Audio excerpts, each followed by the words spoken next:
네, 이제 이 미분 방정식은 크게 두 가지 종류로 나눌 수가 있는데요. 하나가 여기서 보이시는 이 OD로 되어 있는 상미분 방정식과 그리고 뒤쪽에서 말씀드릴 PD, 편미분 방정식 이렇게 두 가지로 크게 분류가 가능합니다. 이 상미분 방정식은 다음과 같은 형태로 이렇게 미분 방정식이 나타나 있는데요.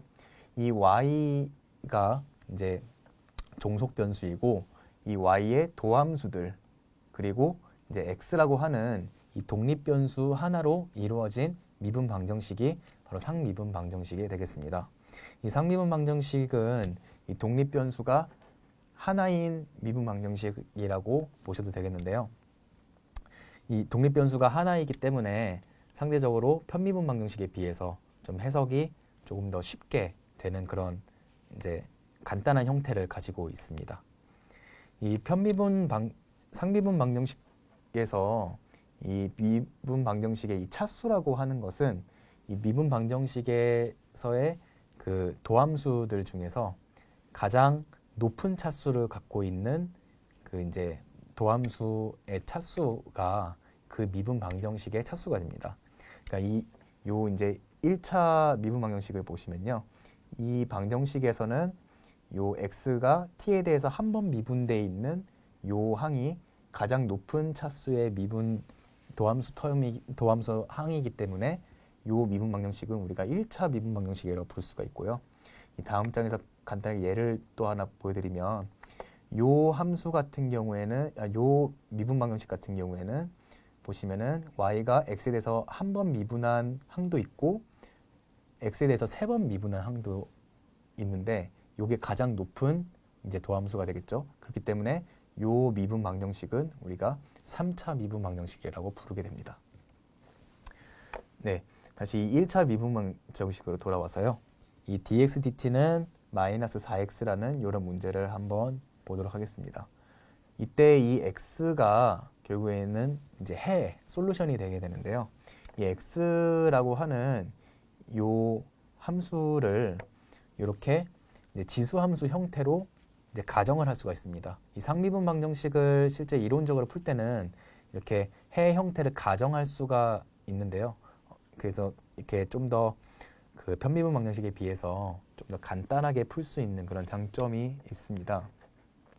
이렇게 x라는 함수를 a 곱하기 2의 마이너스 4t 승인 이런 지수함수 형태로 나타나게 되고 이 x 값을 이 미분 방정식에 그대로 대입을 하게 되면 요 값이 마이너스 4x가 나오는 것을 확인하실 수가 있을 겁니다. 여기 보시면은 미분을 한번 하면 이제 마이너스 4a 곱하기 2의 마이너스 4t 승이 나오겠죠. 그 중에서 요 a 2의 마이너스 4t 승이 여기서 보시는 것처럼 x가 되고요.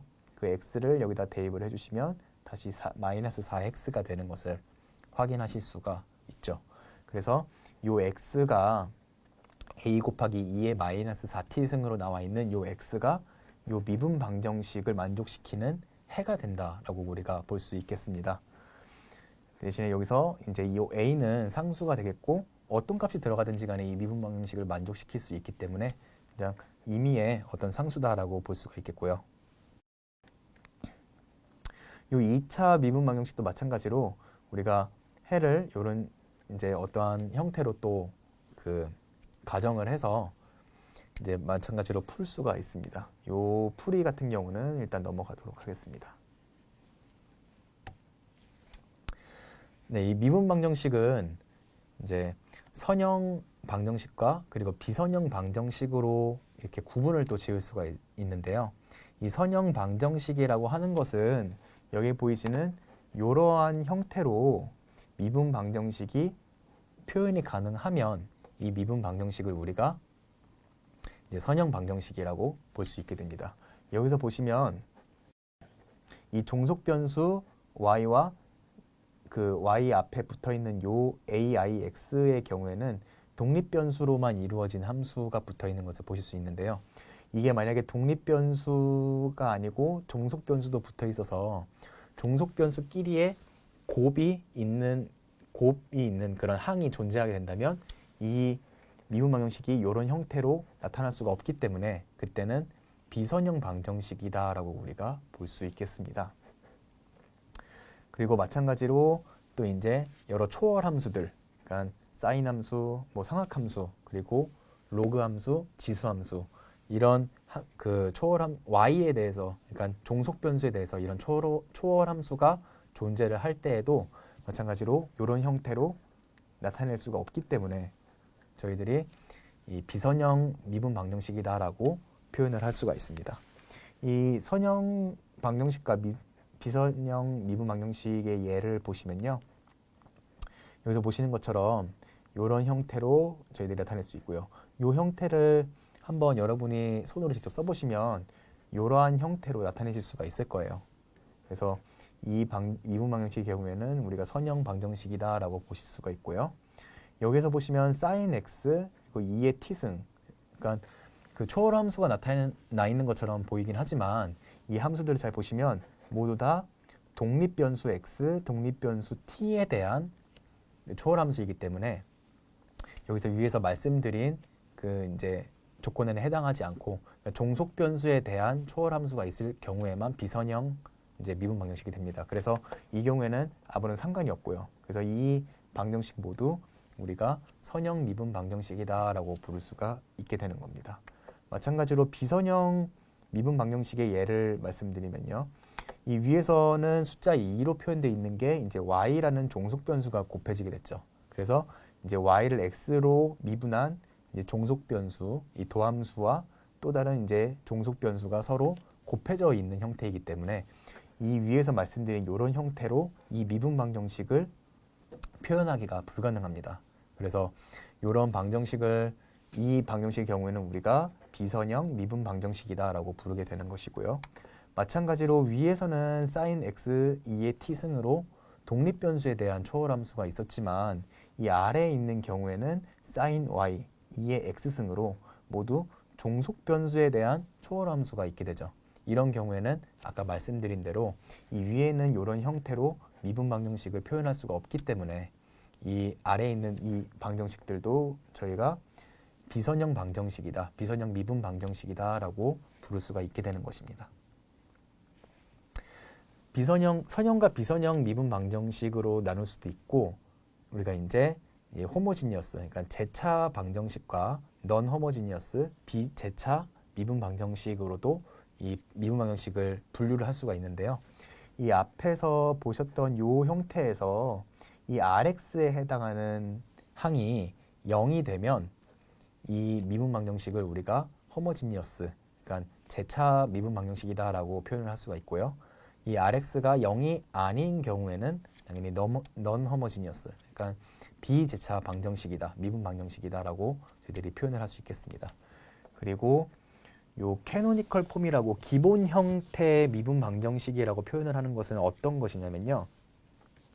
여기서 이제 종속 변수가 y인데 이 종속 변수에 해당하는 이 항들을 전부 다 좌변으로 옮기고, 그리고 독립 변수로만 이루어져 있는 그런 항들을 전부 다 우변으로 옮기게 되면 그게 캐노니컬 폼, 그러니까 기본 형태의 미분 방정식이 됩니다.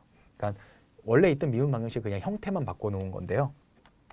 이렇게 되면 이런 형태를 예로 들었을 때는 요 Rx에 해당하는 녀석만 우변으로 가게 되겠죠. 이제 나머지는 종속 변수가 있기 때문에 다 좌변으로 가게 되고, 그러면은 우변이 0이라는 소리는 요 Rx가 0이라는 소리고요. 그래서 이 캐노니컬 폼, 기본형으로 표현된 미분 방정식에서는 우변이 0일 때 그 미분 방정식을 우리가 재차 미분 방정식이다, 호모지니어스 미분 방정식이다 라고 표현을 할 수가 있는 것입니다. 마찬가지로 이 우변이 0이 아닌 경우에는 넌 호모지니어스 이제 미분 방정식이다 해서 비재차 미분 방정식이다라고 말할 수가 있는 거고요. 그 예를 들어보시면 이제 이해가 좀 쉽게 가실 텐데, 이렇게 종속 변수가 붙어 있는 항들을 다 좌변으로 옮겼기 때문에 이 형태는 다 말씀드린 그 기본형 미분 방정식이 되겠죠. 그래서 이 경우에 다 우변이 0으로 되어 있기 때문에 다시 말씀드리면 이 독립 변수로만 이루어진 이 항이 우변으로 가 있을 때 그 값이 0이기 때문에 이 위에 있는 미분 방정식들은 모두 호모지니어스 이퀘이션이다. 그러니까 제차 미분 방정식이다라고 우리들이 말할 수 있겠고요. 아래에 있는 미분 방정식 같은 경우에는 요 독립변수로 이루어진 항들이 남아있죠. 그러니까 이 Rx에 해당하는 항들이 남아있기 때문에 이 경우에 아래에 있는 미분 방정식은 우리가 이제 비제차 미분 방정식이다라고 표현을 할 수가 있겠습니다. 그래서 이렇게 지금까지 말씀드린 이 그 상미분 방정식에 대해서 분류를 다시 정리를 해드리면요. 이렇게 선형 미분 방정식과 비선형 미분 방정식을 나눌 수가 있었고요. 그리고 제차와 비제차 미분 방정식으로 저희들이 나눌 수가 있었습니다. 여기서 보시면 이 미분 방정식이 제차냐 비제차냐에는 크게 이제 상관없이 이 미분 방정식이 선형 미분 방정식을 표현이 되어 있으면 우리가 이제 이론적으로 이제 손으로 그러니까 풀어서 해를 구할 수 있는 문제가 이제 많이 있고요. 그러니까 이 선형적으로 나타나지 선형 미분 방정식의 경우는 저희들이 손으로도 어느 정도는 이제 해를 구할 수가 있습니다. 하지만 비선형 미분 방정식의 경우에는 손으로 이렇게 이론적으로 해를 구하기가 굉장히 어렵거나 아니면 불가능하고요. 따라서 이런 경우에는 우리가 이제 수치적인 방법을 이용을 해서 수치적으로 접근을 해서 이 방정식의 해를 구해야 한다. 이렇게 볼 수가 있겠습니다. 그리고 이제 일반적인 그런 이제 물리적인 현상을 해석을 하게 되면 이제 일반적인 물리 현상이 그 선형적인 미분 방정식보다는 비선형 미분 방정식으로 더 많이 표현이 되게 됩니다. 그래서 이제 뭐 간단한 물리 현상 같은 경우는 이게 선형 미분 방정식으로도 표현이 가능하기 때문에 손으로도 풀 수 있는 문제가 있는 반면에 이제 실생활에서 볼 수 있는 여러 물리 현상들은 대부분의 경우가 이 비선형 미분 방정식을 표현이 되기 때문에 저희들이 손으로 풀기는 거의 불가능에 가깝고 어렵고 대신에 수치적인 방법을 통해서만 우리가 이것들을 해석을 할 수 있다라는 것을 이제 이제 그렇게 아실 수가 있습니다. 이 아까 말씀드린 이제 초기값 문제냐 아니면 경계값 문제냐에 따라서 이 상미분 방정식의 이제 형태가 상미분 방정식이 풀리는 형태가 달라지게 되는데요. 이제 먼저 초기값 문제의 경우에는 이 초기값에 해당하는 이 값이 그 시간이 지나감에 따라서 해가 점점 전파되는 그런 전파되는 형태의 문제로 이제 볼 수가 있습니다. 그러니까 아까 말씀드렸던 것처럼 만약에 공을 이제 포물선 형태를 그리도록 던지게 되면은 이 초기에 이제 던졌던 그 공의 속도와 각도에 따라서 얘가 그 영향으로 인해서 계속 그 시간에 따라서 공이 이제 다음 위치 이렇게 이제 전파되게 되겠죠, 해가. 그래서 우리들이 그 시간에 따라서 해를 일일이 다 구하면서 이렇게 그 미분 방정식을 풀 수가 있는 거고요. 그 반면에 이 경계값 문제 같은 경우는 이들이 이제 어떠한 평형 상태로 가는 그런 문제를 해석하는 경우입니다. 그렇기 때문에 이게 계속 전진해 나가는 식으로 이렇게 해석을 하는 것과는 좀 다르게 이제 문제를 해석을 하게 되고요. 그리고 이 경계값 문제 중에서 특수한 경우로 이 아이겐밸류 문제가 이 경계값 문제 중에서 특수한 경우로 볼 수가 있겠습니다. 네, 앞장에서 말씀드렸던 것처럼 이제 실제 이제 공학이나 과학에서 이제 다루고 이제 마주치게 되는 그런 실제 물리 문제들을 이제 해석을 할 시에는 이 이제 물리 현상들이 선형 미분 방정식의 형태로 주어지는 것이 아니고 대부분의 경우가 이제 비선형 미분 방정식 혹은 이제 굉장히 복잡한 형태의 이제 선형 방정식으로 나타나게 됩니다. 따라서 이러한 문제를 손으로 이제 이론적으로 이제 푸는 것은 거의 불가능에 가깝고요. 이러한 문제를 풀기 위해서 우리가 수치적인 방법을 통해서 이 문제를 해석하는 데 접근을 하게 됩니다. 그래서 수치적인 방법을 통해서 이 문제를 해결하게 되는데요.